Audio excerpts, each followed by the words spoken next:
Ćao svima, ja sam Filip i dobrodošli na najnoviji video na kanalu.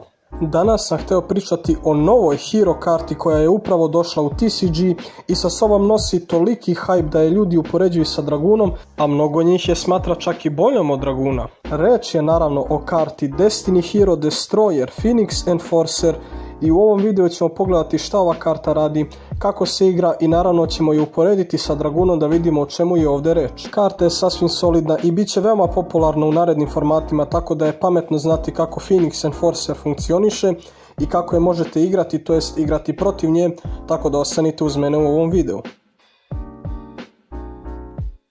Svima bi do sad već trebao biti poznat Red Eyes Dark Dragoon. Karta koja je već preko godinu dana u TCG-u i koja je već od samog početka relevantna i može se naći u competitive dekovima. Da ukratko objasnim njen efekat za one kojima nije previše poznata, Dragoon može uništiti dva protivnikova monstera i skinuti protivniku životne poene jednake napadu tih monstera.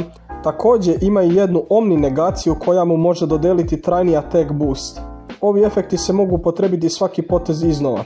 Pored toga ima i zaštitu od uništenja kroz card efekte kao i zaštitu od efekata koji targetuju. Ako vam do sad već nije bilo jasno koliko je Dragoon u stvari broken, sada jeste. Kakav li onda efekat Destroyer Phoenix Enforcer mora imati da može da parira Dragoonu? Destiny Hero Destroyer Phoenix Enforcer je level 8 Dark Warrior Fusion za koji su potrebni bilo koji level 6 or higher hero monster i bilo koji Destiny Hero monster da bi se on prizvao. Pa kaže, monsteri od protivnika gube 200 ateka za svakog hero monstera na tvom groblju. Možeš uništiti jednu svoju kartu i bilo koju drugu kartu na polju. Ovo je quick efekat. Ako je ova karta uništena kroz battle ili card efekt, možeš specijalno samo na jednu Destiny Hero kartu sa groblja u sljedećoj standby fazi. Oba efekta su hard once per turn. Dakle, kada direktno uporedimo efekat Dragoona i Enforcera, očigledno je da Dragoon ima mnogo bolji efekat na papiru. Ima zaštitu, negaciju, efekat koji može da uništi dva monstera u svakom potezu i iz svakog ugla izgleda kao bolja karta. No kada upoređujemo ove dve karte, ne možemo samo gledati isključivo na to koliko su dobre na polju. Za obe karte u deku moramo imati dodatne specifične karte koje moramo igrati da bi se ove dve karte uopšte mogle igrati. Dragoon se uglavnom igra tako što se prizove Predaplant Anaconda Verte i uz pomoć njenog efekta pošaljemo Red Eyes Fusion na groblje, čime Anaconda kopira efekat Red Eyes Fusiona, pa tako iz deka ili ruke možemo poslati materijale da bi prizvali Dragoona. Ti materijali su naravno Dark Magician i Red Eyes Black Dragon. Možemo također aktivirati Red Eyes Fusion iz ruke, ako ga izvučemo naravno, ali to je mnogo lošija opcija jer Red Eyes Fusion ima jednu veliku restrikciju koja igraču ne dozvoljava da priziva bilo koja druga čudovišta u tom potezu. Znači da bi igrali Dragoona u deku moramo imati dva normal monstera i jedan fusion spell i u principu ništa od toga ne želimo u ruci jer je sve brick. Pogotovo fusion spell koji kada izvučete ili morate da igrate i ne uradite nijedan drugi kombo u svom potezu ili morate da napravite kombo bez Dragoona. I tu nalazimo najveću razliku između Dragoona i Enforcera.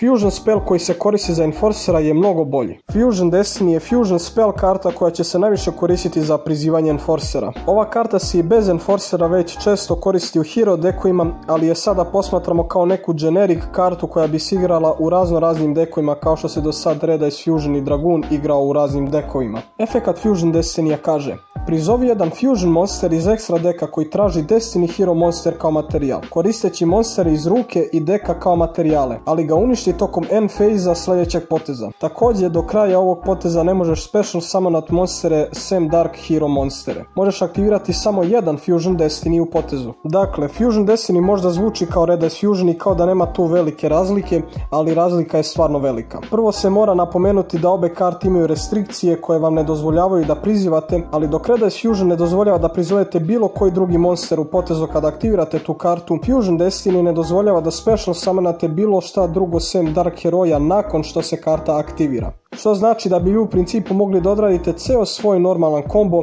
i onda tek na kraju aktivirati Fusion Destiny iz ruke da prizovete Enforcera, što na primjer Red Eyes Fusion ne može da uradi sa Dragoonom.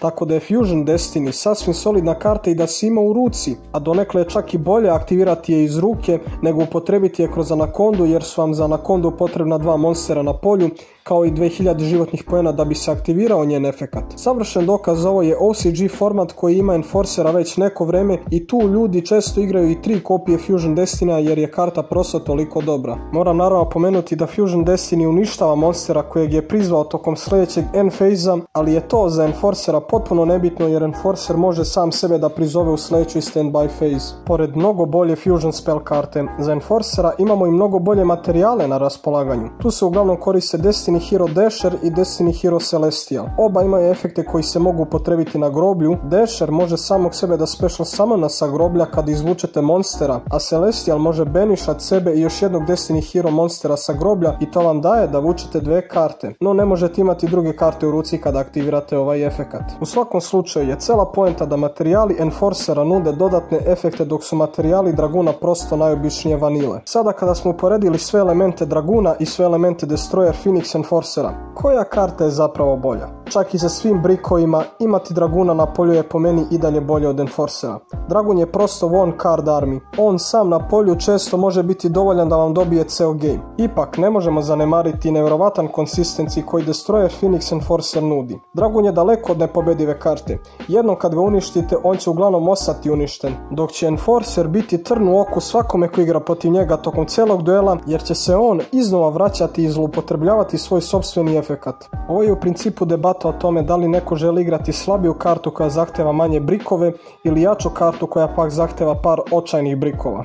U svakom slučaju ja mislim da su obe karte dobre i da će se obe karte igrati, ali mi vi ostavite vaše mišljenje o tome ko je zapravo bolji i ko će se više igrati u komentarima, jer iskreno rečeno ja nemam pojma. Ja sam u svakom slučaju hajpan za Enforcera i jedva čekam da vidim kako će ga ljudi koristiti u narednim formatima. Ali da, to je to što se tiče ove Yu-Gi-Oh diskusije. Obavezno bacite like, to mi pokazuje da se ljudima sviđaju ovakvi klipovi i motiviše me da nastavim. Pitanja i predloge za klipove mi naravno možete staviti do znanja u komentarima. Također uđite u naš Discord gdje redovno pričamo o raznim temama i igramo Yu-Gi-Oh turnire. Vidimo se u sljedećem klipu. Ćao!